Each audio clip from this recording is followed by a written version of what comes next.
कारवां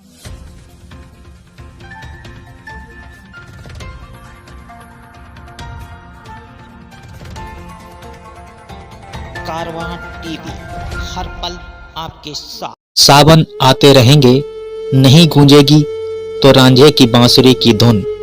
अब से कुछ वक्त पहले एक हादसे ने हमसे रांझे को छीन लिया। आपने फिल्मों में रांझा के किस्से अवश्य सुने होंगे, पर आज हम अपने क्षेत्र के रांझे की बात करने जा रहे हैं।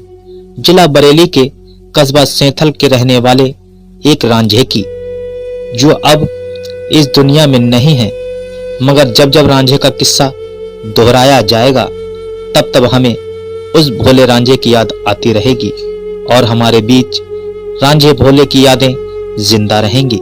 आइए हम बात करते हैं सेंथल के रांझे की। कस्बे का बेहद शर्मीला युवक गुलफाम नकवी उर्फ भोले उर्फ रांझे जब बांसुरी बजाता था तो राह चलते लोग ठहर जाया करते थे। सन 2003 में एक स्थानीय अखबार ने रांझे को लेकर तेरी मुरली धुन सुनकर ठहर जाते हैं लोग शीर्षक से एक लेख प्रकाशित किया था। उसके बाद तो अनेक टीवी चैनल वाले उसके पीछे पड़े, लेकिन जब भी टीवी वालों को वह देखता कमरा बंद करके छुप जाया करता था। रांझा कहता था कि वह दुनिया से वास्ता तोड़ चुका है और पूरी तरह से अल्लाह का हो चुका है। पतला पतला नौजवान हाथ में बांसुरी थामे वीरान जंगलों में घुमा करता था। कदा कदा यहाँ कस्बे में चमकता तो लोग बांसुरी बजाने की जिद करते थे। लोगों की मनुहार पर कभी सुना भी दिया करता था, लेकिन रात के अंधेरे में वीरान जगह पर अपनी मस्ती में जब वह बांसुरी बजाता और अंधेरे को चीरती आवाज जब बिस्तर पर लेटे लोगों के कान में आती तो वह उठकर बैठ जाया करते थे। सेंथल का यह रांझा कब खाता, कब सोता, कहाँ रहता, यह हमेशा भ्रम ही बना रहा। नाखूनों पर पॉलिश, होठों पर लाली और चेहरे पर क्रीम पाउडर का लेप किए रहना भोले का एक शौक था। धार्मिक शायरी के शौकीन रांझे से जब यह पूछा गया कि बांसुरी का फन उसने कहां से सीखा, तो उसका कहना था कि तमाशा करने वाले मदारियों को उसने बांसुरी बजाते देखा था। शौक उठा तो एक बांसुरी खरीद लाया, निरंतर रिहर्सल किया और वह बंशी बजैया बन गया।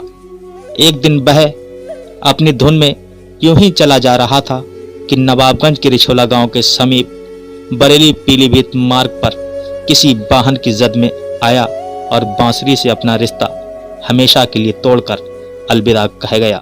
जानना चाहेंगे, आपके कस्बा सेंथल में एक रांझा नाम की शख्सियत रहा करती थी, किस तरीके से वो रांझा बने, किस तरीके से बंसी बजैया बने?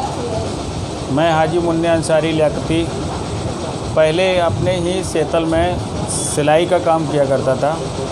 जब सिलाई के दौरान में गुलफाम उर्फ रांझे मेरी दुकान पे तमाम दिन और तमाम रात तक रहा करते थे।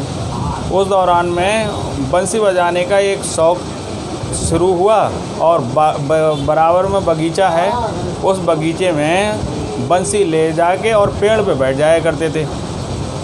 इतना लोगों के भाग गया वो शख्स कि आते जाते लोग उसकी बंसी को छुप छुप के सुनने लगे और उसी दौरान में उसका नाम रांझा पड़ गया। फिर लोग रांझा कहने लगे, कुछ लोग उसको भोले कहने लगे और भोले और रांझा के नाम से वो शख्स मशहूर हो गया। उसकी बांसुरी की धुन सुनने के लिए तमाम गांव के लोग और कस्बे के लोग छुप के सुनते थे, क्योंकि वो किसी को अपनी बांसुरी सुनाना नहीं चाहते थे। आपकी बड़ी बचपन की यारी बताई जा रही है, किस तरीके की दोस्ती थी आपकी?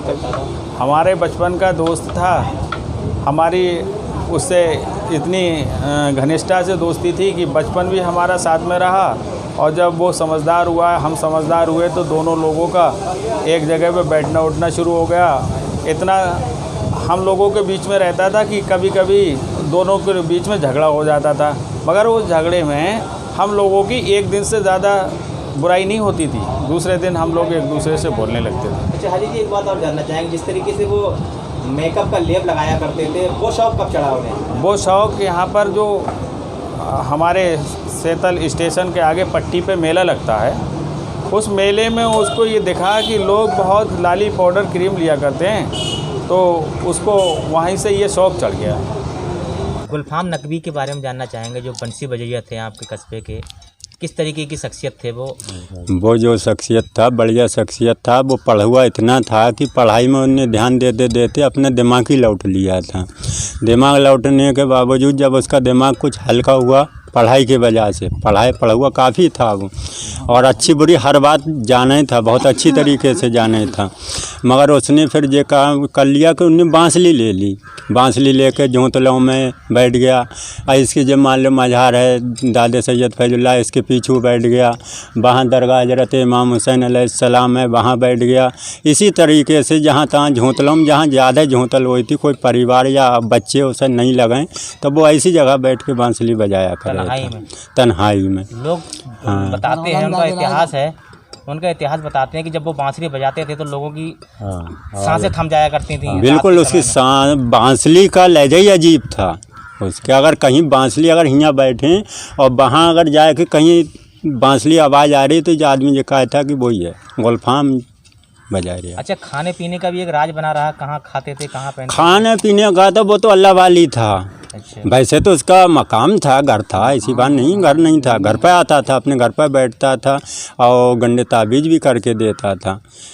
और बहुत अच्छा। उनकी मौत जो थी वो किस तरीके से हुई? वो जो थी छोले से जब आ रहा था तो गाड़ी से सुना जाए टक्कर उसकी हुई तो उससे दब के मर गया।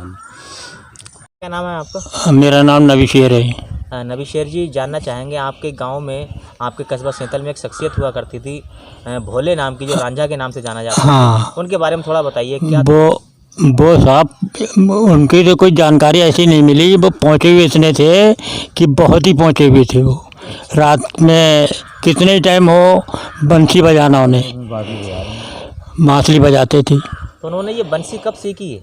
अब ये भी नहीं पता मुझे। वो तो इसी फिराक में फिरते थे, मज़ारों पे जाना, जैसे ये मज़ार है और मज़ार है, उन पे जाना उन्हें पढ़ाई में। हाँ, और वैसे कहीं मतलब ये नहीं था कि गलत काम कहीं करते हों।